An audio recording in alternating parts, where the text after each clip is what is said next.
오늘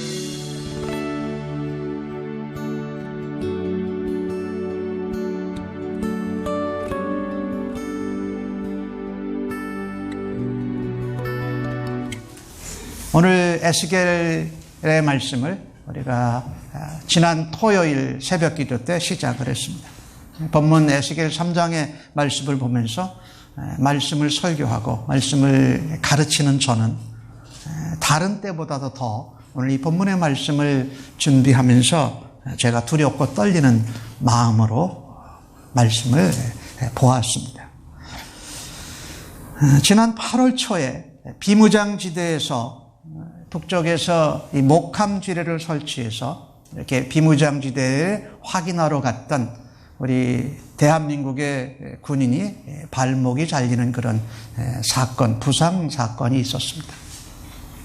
이것 때문에 남한과 북한 관계가 초긴장 상태로 또 돌아가기도 했고, 한편으로는 우리 남한에서는 북한에 대한 경계 태세를 더욱더 강화하는 계기가 되었습니다.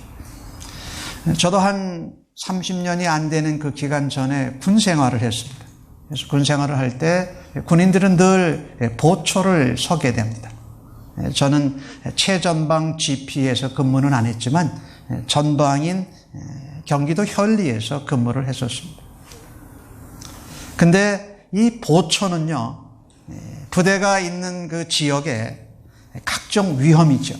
간첩, 적들이 들어올 수도 있고, 또 군대에서 무엇을 훔쳐가려고 침입하는 사람도 있고, 또 군대에 있는 물건을 빼돌리려고 이렇게 나쁜 마음을 먹은 군인들도 있고, 또 그냥 군부대가 어떻게 돼 있나 궁금해서 그냥 무단 출입하는 사람도 있고, 또 군 장병 중에 허가를 받고 정식으로 외출을 해야 되는데 무단 외출을 하는 사람, 이런 각종 여러 가지 문제로부터 부대를 보호하기 위해서 보초를 늘 섭니다. 낮에도 섭니다. 물론 낮에는 화나니까 조금 여유 있게 뜸하게 섭니다. 근데 밤에는 굉장히 이 보초 경계를 아주 강화시킵니다. 2명씩 짝을 지어서 좁은 지역을 간격을 좁게 해서 보초를 서게 됩니다. 그러니까 군에서 보초 임무는 24시간이 진행되고 있습니다. 그리고 밤에는 그 보초 경계가 더욱더 강화됩니다. 그래서 군 지휘관들, 군 병사들이 하는 이런 말이 있습니다. 군인이 작전에 실패한 것은 용서해도 경계에 실패한 것은 용서하지 않는다라는 겁니다. 작전은 짰다가 실패하고 적군이 작전을 더 짜면 우리가 질 수도 있습니다. 그러나 경계에 실패하는 것은 용서함이 없다라는 겁니다. 오늘 본문 가운데 나오는 에스겔 선지자가 이 말씀을 전하는 것은 이스라엘과 유대 나라에 관한 것입니다. 하나님의 말씀의 파수꾼이 되어 이스라엘과 유대 백성들에게 경고의 메시지를 전하고 있는 것입니다. 그런데 이스라엘 유다 백성들이 하나님의 선지자, 말씀의 파수꾼들을 통한 하나님의 경고에 대해서 무감각했습니다. 말하자면 경계에 실패한 겁니다. 그래서 북쪽 이스라엘 나라는 아수리에 망하고 남쪽 유다 왕국은 바벨론에 망하게 됩니다. 그러니까 이스라엘과 유다 백성들이 지금 밤 한가운데 있는 겁니다. 지금 바벨론 나라의 포로로 붙잡혀가 있는 상태입니다. 그 바벨론의 포로로 이 에스겔은 제사장의 아들이었는데 25살 때 포로로 붙잡혀갑니다. 근데 여호야긴 왕과 같이 붙잡혀가게 되는데 여호야긴 왕이 붙잡혀간 지 5년. 그러니까 에스겔이 30살 되는 해에 그가 선지자로 부름을 받습니다. 그가 제사장이었는데 하나님께서 또한 선지자로, 말씀의 전파자로 그를 구별하셨던 것입니다. 바벨론 포로로 가 있는 이스라엘 유다 백성들을 경고하는 말씀을, 한밤중에도 또한 말씀을 전하는 사명을 감당하라고 하신 것입니다. 성경에 보면은 하나님께서 선지자를 파수꾼으로 부르신 경우가 다른 경우들도 있습니다. 이사야 선지자, 예레미야, 호세아, 그 다음 에스겔, 이 네 분은 하나님께서 특별히 선지자로서 말씀의 파수꾼으로 부르신 분들입니다. 근데 에스겔은 오늘 찬양 가운데 그런 찬양을 했는데 하나님께서 강하게 하신다라는 이런 뜻입니다. 지금 이스라엘 유다 백성들이 바벨론엔 포로로 붙잡혀 가 있는데 에스겔이라는 그 선지자, 말씀의 파수꾼을 세우셔서 내가 너희를 강하게 한다라는 위로의 말씀을 전하면서 경계와 경고의 말씀을 전하고 계신 것입니다. 한밤중 어둠 가운데 있는 이스라엘 백성들에게 에스겔을 통해서 내가 너희를 강하게 한다. 내가 너희와 함께 한다. 그 이야기는 너희가 포로 가운데, 위기 가운데, 위험 가운데 있어도 내가 너희를 강하게 한다라는 위로의 메시지를 전하면서 동시에 경고의 말씀을 전하고 있었던 것입니다. 그 당시 파수꾼은 성벽이나 산이나 망대 위에서 적의 침략을 사전에 탐지하는 역할을 했습니다. 그리고 빨리 그것을 성 안에 또 군인들과 백성들에게 알리는 것이 사명이었습니다. 그래야 성 안에 있는 군대들이 수비를 준비하고 적의 공격에 대처하고 혹 도망가야 된다면 피신할 기회를, 여유를 주기 위해서 말입니다. 그렇다면 오늘 본문을 통해서 말씀의 파수꾼은 무엇을 해야 할까요? 오늘 에스겔을 말씀의 파수꾼으로 부르셨는데 말씀을 전하는 설교자만 하나님이 말씀의 파수꾼으로 부르신 것이 아니라 모든 성도 신자를 말씀의 파수꾼으로 부르셨다는 겁니다. 무엇을 해야 하는가? 오늘 읽으신 말씀 16절과 17절을 함께 같이 읽어보십시다. 시작. 7일 후에 여호와의 말씀이 내게 임하여 이르시되 인자야 내가 너를 이스라엘 족속의 파수꾼으로 세웠으니 너는 내 입의 말을 듣고 나를 대신하여 그들을 깨우치라. 여기에 인자는 에스겔을 말합니다. 좀 더 그것을 영적인 신앙적인 부분으로 받는다면 예수 그리스도께서 그 일을 하신 겁니다.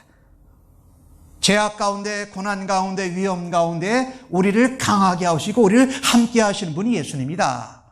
에스겔을 통해서 예수님을 의미하고 상징하면서 동시에 예수 믿는 여러분과 저에게 주시는 말씀입니다. 너희가 나 하나님 여호와의 말을 너희가 듣고 그 말을 너희들이 가서 나를 대신해서 전해라라는 겁니다.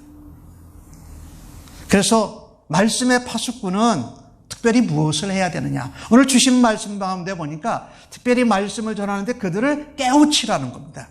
알지 못하고 있는 것을 알도록 말씀을 전해라. 그들이 영혼의 잠에 자고 있다면 그 잠을 깨워라. 믿음과 신앙생활이 어두움 가운데 있으면 빛으로 나올 수 있도록 경고의 말씀, 경계의 말씀을 전하라는 것이지요.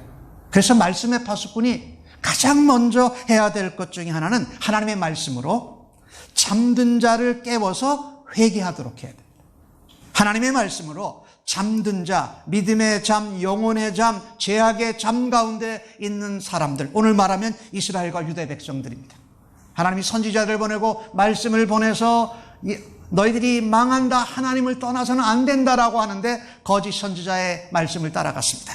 이스라엘 택한 백성, 유다 백성은 망하지 않는다. 우리에게 성전이 있는데 어떻게 여기가 무너질 수 있느냐? 어떻게 하나님이 하나님 백성을 이방 사람들에게 멸망당하게 시킬 수 있는 게 하나님이냐라고 하면서 하나님의 경고를 듣지 않았던 것입니다.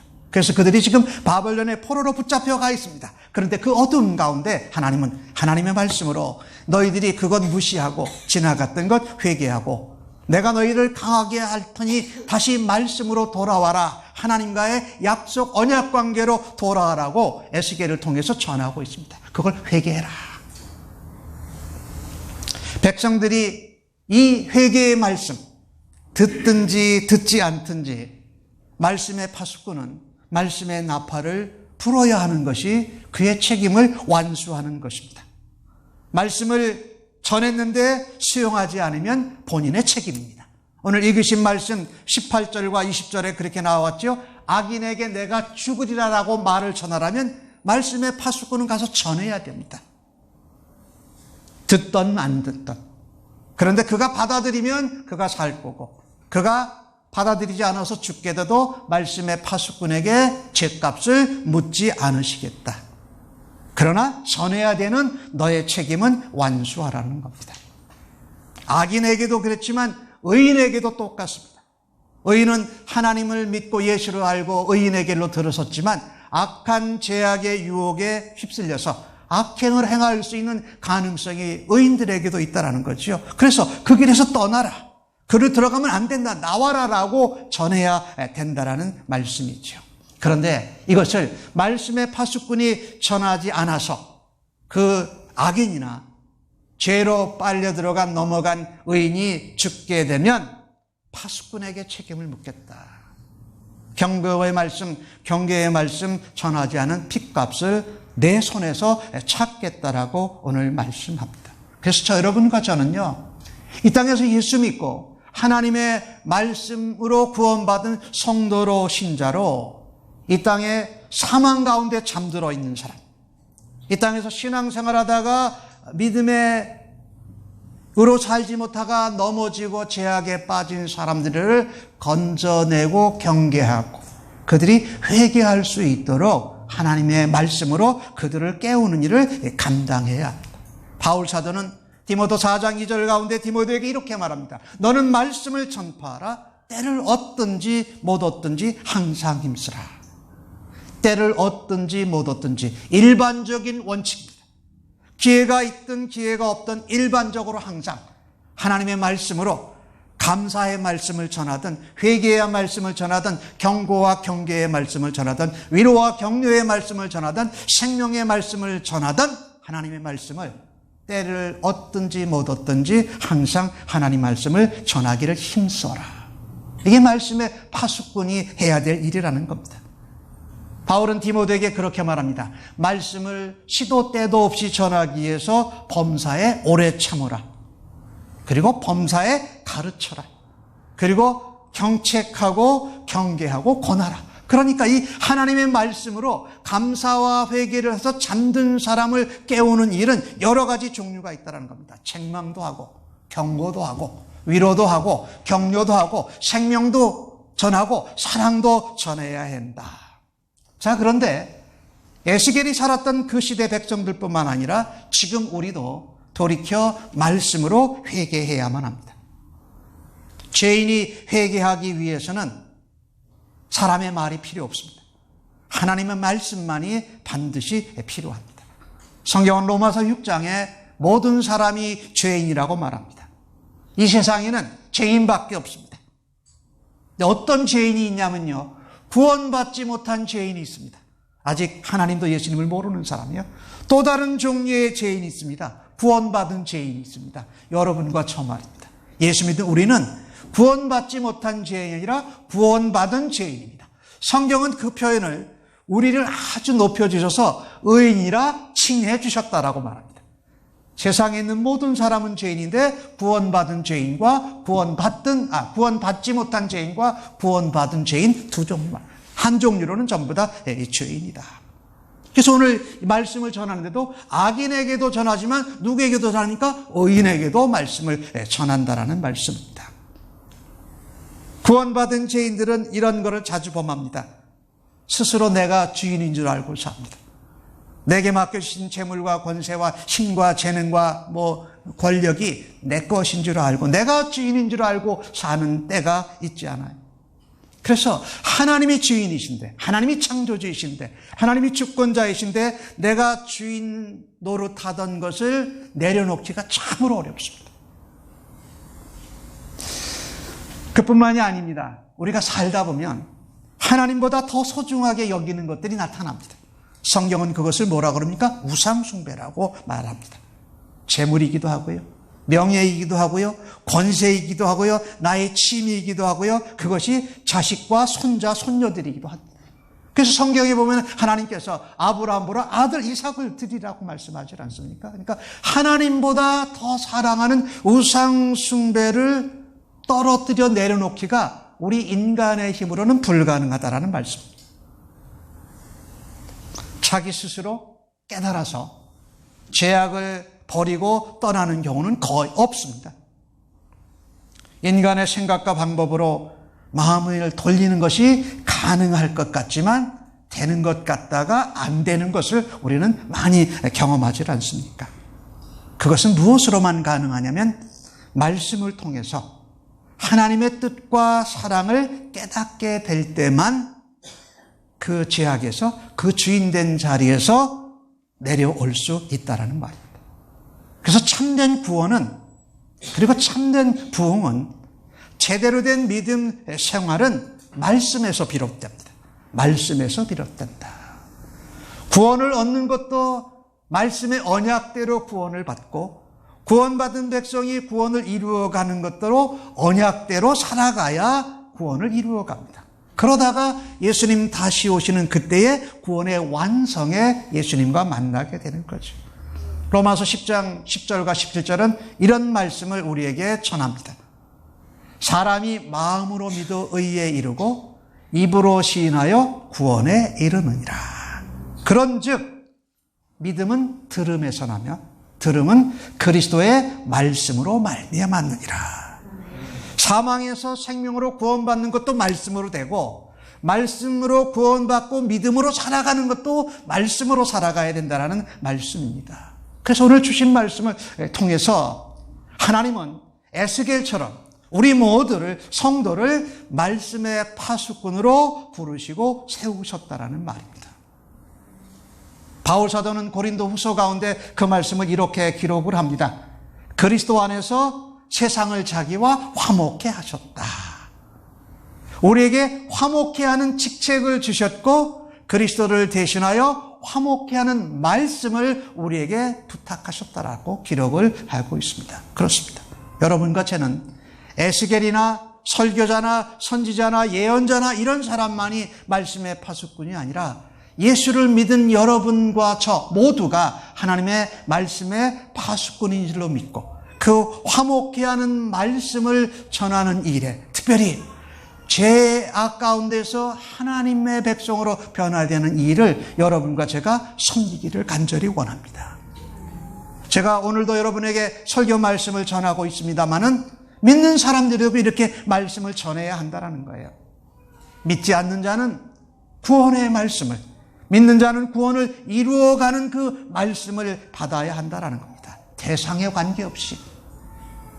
구원받은 죄인이든지 구원받지 못한 죄인이든지 하나님의 말씀을 누구든지 들어야 회복이 된다는 겁니다. 그래서 하나님은 모든 사람이 구원을 받으며 진리를 아는데 이르기를 원한다고 성경이 말씀하고 있지 않습니까? 그런데 여기에서 여러분과 제가 아주 심각하게 받아들여야 될 부분이 하나가, 우리가 전하지 아니하여서 회개와 격려와 책망과 경채와 위로와 사랑과 생명의 말씀을 전하지 않아서, 듣지 못해서 멸망 가운데 죽으면 우리에게 그 핏값을 물으신다라는 겁니다. 하나님, 하루하루를 살면서, 세상을 살면서 말씀의 파수꾼으로 살지 못한 것을 회개합니다. 그리고 이 시간 다시 하나님 앞에 복음의 파수꾼으로, 말씀의 파수꾼으로 살아드리겠다고 다시 한번 우리의 마음을 새롭게 하고 하나님의 은혜를 사모하는 우리 모두가 되어지기를 간절히 소원합니다. 9월 첫째 주일날 사역 담당자 모임이 있었습니다. 10월부터는 그래서 우리가 한 달에 한 주는 성경 공부를 잠깐 멈추고 한 달에 한 번은 무조건 전도를 나가기로 했습니다. 한 달에 한 번은 무조건 교인들이 전도를 나가자. 그래서 여러분, 전도를 여기 있는 대상자들을 우리가 찾을 겁니다만은 여러분 주변에 인도하고 전도할 대상자들을 여러분이 기도하시는 가운데 어떻게 저들을 만나고 어떻게 저들의 접촉점을 찾을까? 어떻게 저들에게 위로의 말씀을, 이 사랑과 생명의 말씀을 전할까를 여러분이 준비하시고 기도하실 수 있기를 바랍니다. 내가 누구에게 전도를 해야 될까? 누구에게 이 말씀의 파수꾼의 책임을 감당해야 할까? 바울은 고린도전서 9장 16절 가운데 이런 표현을 했습니다. 내가 복음을 전할지라도 자랑할 것이 없음은 내가 부득불할 일임이라. 내가 복음을 전해도 자랑할 게 하나도 없다는 거예요. 왜냐하면 내가 당연히 반드시 해야 될 것이기 때문에. 내가 사도에서가 아니라 내가 예수 그리스도의 말씀으로, 언약으로 십자가를 통해서 구원받았기에 내가 당연히 마땅히 나는 예수 그리스도의 복음, 말씀의 종과 파수꾼이 되어야 한다라는 겁니다. 그리고 그는 그렇게 말합니다. 만일 내가 이 복음을 전하지 않으면 내게 화가 있을 것이로다. 오늘 18절과 20절에 나오는 말씀입니다.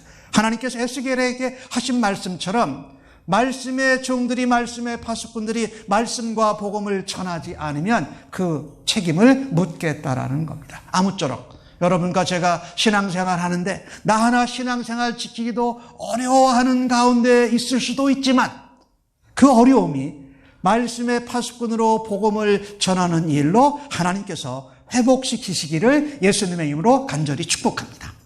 말씀의 파수꾼은 그러면 또 무엇을 해야 할까요? 오늘 주신 말씀 가운데 22절과 24절의 말씀을 같이 좀 읽어보십시다. 시작. 여호와께서 권능으로 거기서 내게 임하시고 또 내게 이르시되 일어나 들로 나아가라.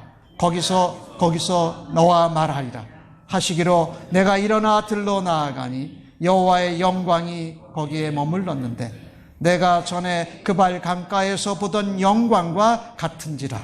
곧 엎드리니 주의 영이 내게 임하사 나를 일으켜 내 발로 세우시고 내게 말씀하여 이르시되 너는 가서 내 집에 들어가 문을 닫으라.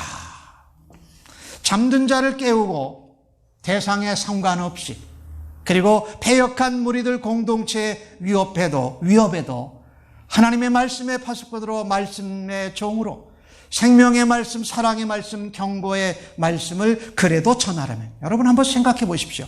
악한 자에게 너는 죽을 거라는 말을 하기가 얼마나 어렵습니까? 구원 얻은 백성이 내가 믿음의 백성으로 살아가는데 그 길을 가면 죄를 범할 거라고 말하는 것도 얼마나 어렵습니까? 그런데 해야 된다는 겁니다. 근데 그게 사람의 용기로는 안 됩니다. 사람의 열심으로도 안 돼요.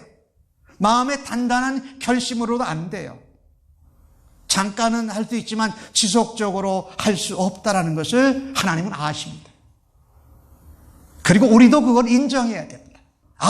말씀의 파수꾼으로, 종으로 복음을 전하고 경고의 말씀을, 위로의 말씀을, 생명의 말씀을, 사랑의 말씀을 전해야 되는데 이게 마음 먹어서 되는 일이 아니라는 겁니다. 근데 오늘 주신 말씀을 보니까 하나님이 1장에도 에스겔을 부르시고 2장에는 자세히 만나 주시고 오늘 3장에도 다시금 에스겔을 만나 주시는 것을 볼 수가 있습니다. 에스겔을 처음 부르셨을 때에 영광 가운데로 그를 다시 불러주십니다. 하나님의 영광 가운데 그를 거하게 하신다는 거예요. 말씀으로 천지를 창조하신 하나님의 영광 가운데 그가 다시금 하나님의 권능과 하나님의 말씀의 능력을 체험하게 하시더라는 겁니다. 여러분과 제가 이 말씀의 파수꾼으로, 종으로 나에게 악한 사람, 죽을 거라고 하는 그 사람에게 그런 듣고 싶지 않은 말을 전하려고 할 때에는 우리의 힘으로 되는 것이 아니라 하나님의 영광 가운데, 하나님의 권능 가운데 붙잡혀야 그 일을 감당할 수 있는 줄로 믿습니다. 오늘 주신 말씀에 보니까 주의 영이 내게 함께하사, 뭡니까? 하나님의 영, 예수의 영, 지혜의 영, 말씀의 영, 진리의 영인 성령님이 에스겔에게 함께 하심으로 전하기 어려운 말이라도, 전하기 힘든 상황 가운데서도 전할 수 있게 하시더라는 말입니다. 에스겔은 그의 열심과 그의 안타까움과 이스라엘 유다 백성을 본 그의 불만을 가지고 말씀을 전하려고 움직이지 않았습니다. 하나님이 부르시고 하나님의 영이 임하고 하나님의 영이 말씀하실 때에 비로소 그 일을 결행하였던 것을 볼 수가 있습니다. 우리도 마찬가지입니다. 설교자나 복음을 잘 전하는 사람들만이 아니라 모든 성도와 모든 신자가 하나님의 말씀의 종, 말씀의 파수꾼으로 성령님 안에 감동되어서 하나님의 영광 가운데 말씀을 전하는 일을 감당하기를 예수님의 이름으로 간절히 축복합니다. 하나님의 말씀을 전할 사명은 하나님의 영광 가운데 성령의 인도함에 순종해야 감당할 수 있는 일이라는 말입니다. 그래서 우리가 말씀의 파수꾼으로 살아가기를 진정 사모하고 원하신다면 하나님의 영광 가운데 성령님의 인도하심에 순종함으로 그 일을 계속해서 감당할 수 있는 우리 모두가 되어지기를 간절히 소원합니다. 하나님의 영광 가운데 성령의 충만하심을 받아 감동된 마음으로 반응해야 된다라는 말입니다. 성령이 우리를 인도해 주시기를, 성령님의 감동이 내게 늘 임할 수 있기를 사모하시고 하나님 앞에 간구해야 될 필요가 있다는 겁니다. 성령이 도우시면 어떠한 두려움도 두렵지 않습니다. 어떠한 장애물도 문제가 되지 않습니다. 그런데 오늘 에스겔을 좀 보십시오. 하나님이 2번씩 만나주시고 성령의 감동을 주셨는데 뭐라고 말합니까? 오늘 너는 내 집에 들어가서 내 집의 문을 닫으라고 말합니다. 아니, 하나님이 영광 가운데 불러주시고 하나님께서 사명을 주시고 하나님이 또 나를 그발강가에서 만난 것 같이 만나주시고서 하시는 일 보니까 집에 들어가서 문 닫고 가만히 있어라는 말입니다. 저 같으면 순종 못할 것 같아요. 하나님 내둥 만나주시고 내둥 불러주시고 내둥 성령의 감동 주고서 이제 집에 들어가서 문 닫고 있으라니요. 예상 외의 음성입니다. 하나님 왜 이렇게 하셨을까요? 순종하라는 겁니다. 성령님이 말씀하시면 네가 원하고 기대하는 것과 달라도 순종해라. 그래야 죽음 가운데 죽을 거라고 말을 듣지 않는 패역한 백성에게도 말씀을 전하면 내가 역사한다라는 하나님의 능력을 나타내고 있는 것입니다. 그런데 에스겔은 오늘 그래도 순종합니다. 말씀을 전하는 중에 있어도, 내가 말씀을 열심히 전파하는 중에 있어도 하나님이 막으시면, 성령님이 인도하시면 순종하는 우리 모두가 되어지기를 간절히 소원합니다. 그래서 우리의 기도는 바로 그겁니다. 하나님, 성령의 감동하심에 민감하게 예민하게 순종하게 하여 주옵소서. 바울은 이런 경험을 했습니다. 아시아로 가서 복음을 계속 전하려고 했습니다. 사도행전 16장 6절에 나오는 내용을 보니까 성령이 아시아에서 말씀 전하지 못하게 하시거늘. 말씀을 아시아에서 더 전하려고 하는데 성령님이 전하지 못하시게 하셨다라는 거예요. 계속 아시아로 무시아로 계속 가려고 했는데 말씀이 전해지질 않는 거예요. 뭔가가 막힌 거예요. 성경은 그것을 이렇게 기록합니다. 예수의 영이 허락하지 아니하였더라. 하나님의 말씀의 파수꾼 종들은요, 내가 원해서 상황이 허락하면 가는 것이 아니라 예수의 영, 하나님의 영, 지혜의 영, 진리의 영, 말씀의 영이 허락하면 가야 하는 줄로 믿습니다. 그래서 순종해야 돼요. 늘 가야 되는 것이 우리의 생각이지만 막으시면 못 간다. 그래서 바울이 어디로 갑니까? 마게도냐로 갑니다. 마게도냐로 가기 전에 바울이 아마도 기도하는 중에 그가 하나님이 보여주신 환상을 보고 음성을 들은 거예요. 무슨 음성을 들었습니까? 마게도냐 사람 한 사람이 이리로 와서 우리를 도와달라 말하고. 그래서 마게도냐로 유럽 땅으로 들어갑니다. 첫 성 들어간 곳이 빌립보 성입니다. 그곳에서 아주 부자인 자주장사 루디아를 만나게 됩니다. 그리고 거기서 빌립보 교회가 시작되고 유럽이 복음화되는 하나님의 계획이 바울과 그 동역자들이 가고자 했지만 막으시는 성령의 인도하심에 순종하게 될 때에 열매를 맺게 된 것을 우리가 알 수가 있습니다. 사랑하는 성도 여러분, 우리가 말씀을 전하고 말씀의 파수꾼으로 살고자 하는 열심이 있어도 하나님이 막으시면, 성령님이 다른 쪽으로 인도하시면 그 인도하심에도 민감하게 순종하는 말씀의 파수꾼들, 말씀의 종들로 우리 모두 살아가시기를 예수님의 이름으로 간절히 축복합니다. 마지막으로 하나 살펴보십시다. 말씀의 파수꾼은 무엇을 해야 하는가? 오늘 주신 말씀 26절과 27절입니다. 같이 읽어보시면 좋겠습니다. 시작. 내가 내 혀를 내 입천장에 붙게 하여 내가 말 못하는 자가 되어 그들을 꾸짖는 자가 되지 못하게 하리니 그들은 패역한 족속임이니라. 그러나 내가 너와 말할 때에 내 입을 열리니 너는 그들에게 이르기를 주 여호와의 말씀이 이러하시다 하라. 들을 자는 들을 것이요 듣기 싫은 자는 듣지 아니하리니 그는 반역하는 족속임이니라. 오늘 에스겔에게 하신 말씀이 집에 들어가서 문 닫고 있어라. 근데 아마 에스겔은 무지 전하고 싶었을 것 같아요. 다 하나님이 내게 은혜도 주시고 권능도 주시고 감동도 주시고 무엇을 말해야 될지 두루마리를 먹어버리라고 그랬잖아요. 두루마리를 먹어버리고 그것이 너희 뱃속에 가득한 그 소화된 말씀을 전하라고 해서 모든 게 다 준비됐는데 집에 가서 문 닫고 있으라는 거예요. 아마 에스겔이 너무나도 이 이스라엘 유다 백성들을 사랑하고 또 안타까워했기에 경고의 말씀이지만은 자기가 이것은 내 몫의 십자가다라고 유다 백성들에게 전하고 싶었을 것입니다. 오늘 본문에 뭐라고 말합니까? 내가 하나님이 너의 혀를 너 입천장에 붙게 하게 될 거다. 너는 말 못할 거다. 너는 전하고 싶지만 내가 말 못하게 한다. 너는 꾸짖고 싶지만 경고의 말씀을 전하고 싶지만 하지 못한다. 언제?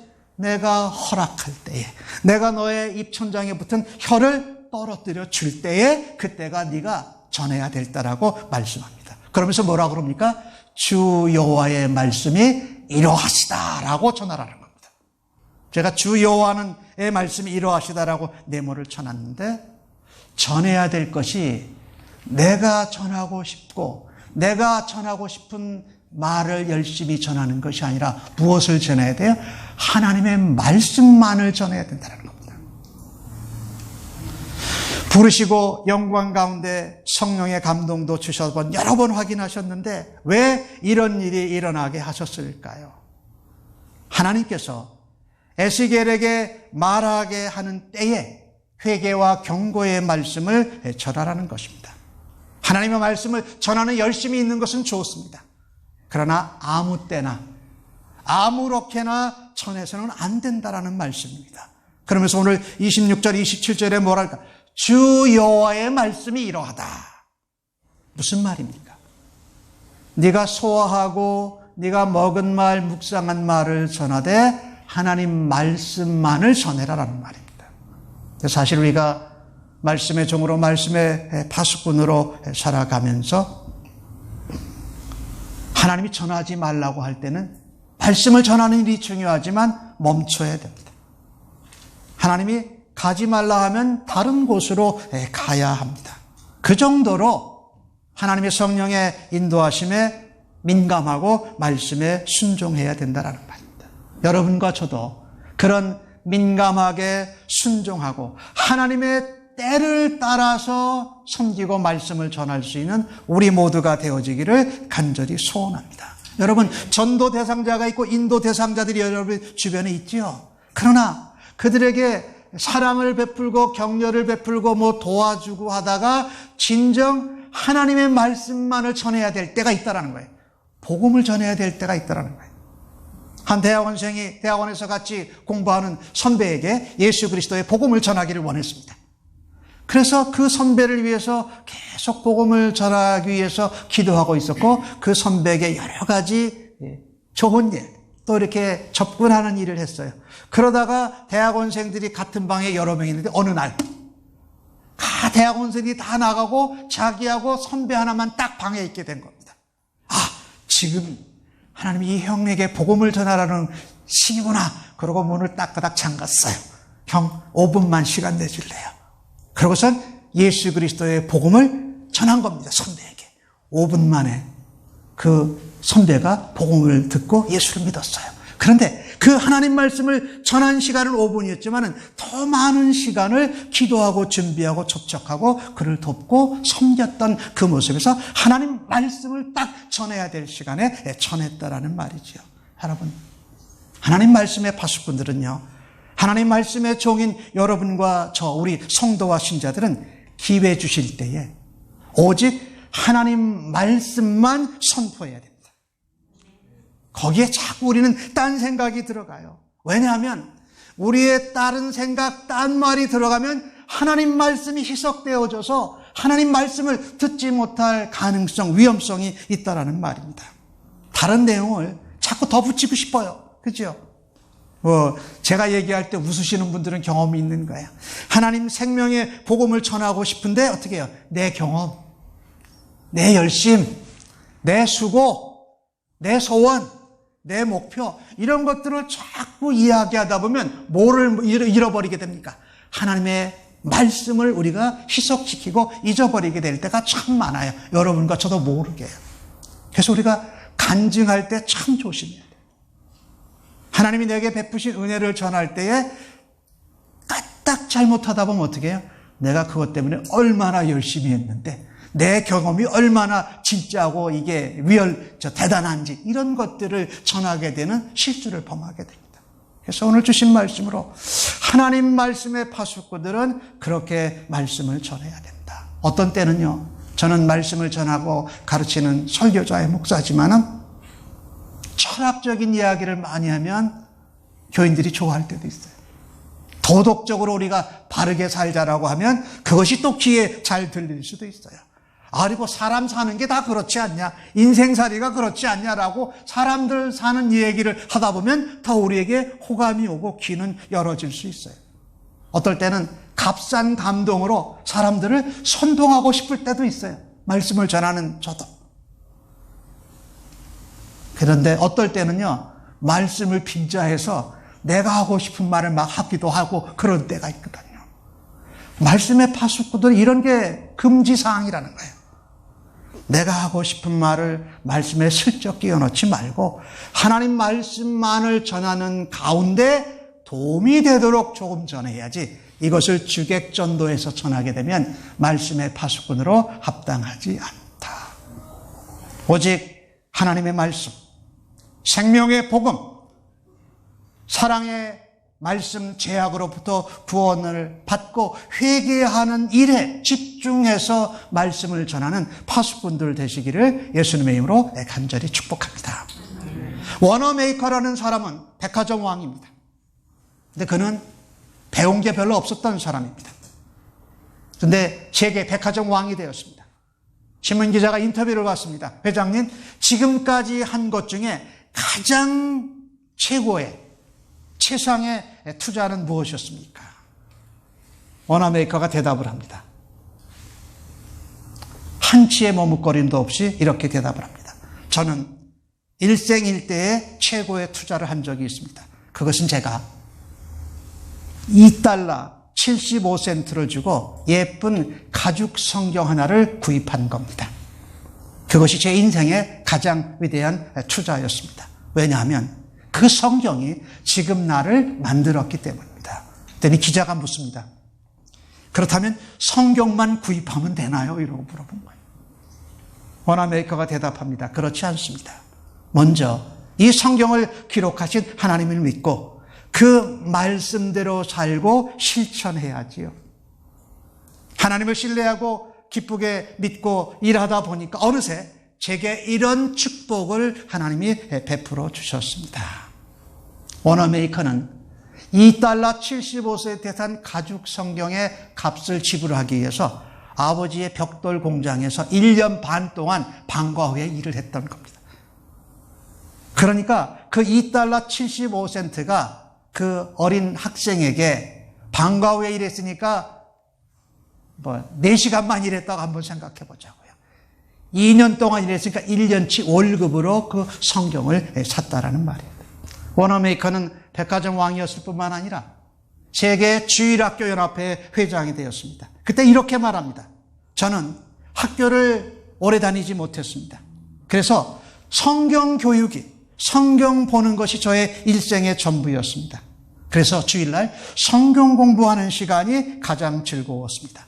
다른 곳에서 얻을 수 없는 그런 지식을, 경험을 성경 공부를 통해서 배웠습니다. 그래서 이 성경이 제 인생의 확고한 원칙과 기초가 되었고, 이 성령의 바탕 위에 제 인격과 신앙과 사업이 형성되어졌습니다. 그래서 저는 이 주일학교 성경 공부에 저의 인생을 또다시 투자하게 되었습니다. 말씀이 만든 사람이었습니다. 말씀에 순종함으로 인한 축복이었습니다. 그렇다면 워너메이커가 그렇게 사용받았던 것처럼, 또 에스겔이 그렇게 사용받았던 것처럼 여러분과 저도 말씀으로 구원받은 백성답게 말씀의 파수꾼으로, 말씀의 종으로 살아갈 수 있기를 예수님의 이름으로 간절히 축복합니다. 말씀으로 영원히 잠들고 믿음에 잠들어 있는 사람들에게 회개하는 말씀을 전하시고 그것을 감당하는 것을 우리의 힘으로 아닌 성령의 능력으로 순종하며 감당하면서 오직 하나님 말씀을 집중적으로 전하는 일에 귀한 종과 파수꾼으로 사용받는 우리 모두들 되어지기를 예수님의 이름으로 간절히 축복합니다. 아멘. 기도하십시다.